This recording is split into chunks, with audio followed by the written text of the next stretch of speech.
শুভ সকাল বন্ধুরা, তোমাদের সবাইকে আমার পাখি গোপাল চ্যানেলে তোমাদের সবাইকে স্বাগত জানাই। আমি আজকে দেব ডিম ভাত। তো সকালবেলায় আমি গরম গরম ভাত রান্না করেছি এবং তার মধ্যে ডিম সিদ্ধ দিয়ে দিয়েছি। তো এখন আমি নিয়ে চলে এসেছি এই ডিম ভাতটাকে। তো এই ডিমটাকে আমি এখন কুচানি দিয়ে কুচিয়ে দেব, পুরো ঝুড়ো ঝুড়ো করে কুচিয়ে দেব। তার মধ্যে অল্প বিট লবণ দেব, তার মধ্যে আরও দুটো ওষুধ আমি অ্যাড করব। আমি এখন এই ভাতটার মধ্যে এই ক্যালসিয়াম পাউডারটা হাফ চামচ মতো দেব।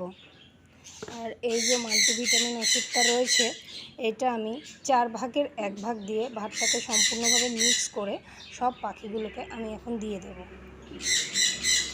তো দেখো, আমি এখানে ডিমটা ঝুড়ো ঝুড়ো করে কুচিয়ে ফেলেছি এবং এখানে আমি যে মাল্টিভিটামিনটা দেখিয়েছিলাম ওটাও 4 ভাগের 1 ভাগ দিয়েছি, আর যেটা ক্যালসিয়াম দেখিয়েছিলাম ওটা হাফ চামচের থেকে একটু কম দিয়েছি।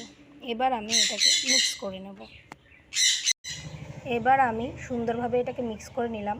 এবার আমি অল্প অল্প করে প্রত্যেকটা পাখিকে দিয়ে দেব। তো বন্ধুরা, এটা হচ্ছে আমার সকালের খাবার, মানে আমি এই খাবারটা আজকে সকালে পাখিকে দিলাম। আমি এবার খাবারটা সুন্দর করে থালায় সুন্দর করে সাজিয়ে নিলাম। এবার আমি একটা একটা করে এক একটা থালা করে সব পাখিকে আমি দিয়ে দেবো।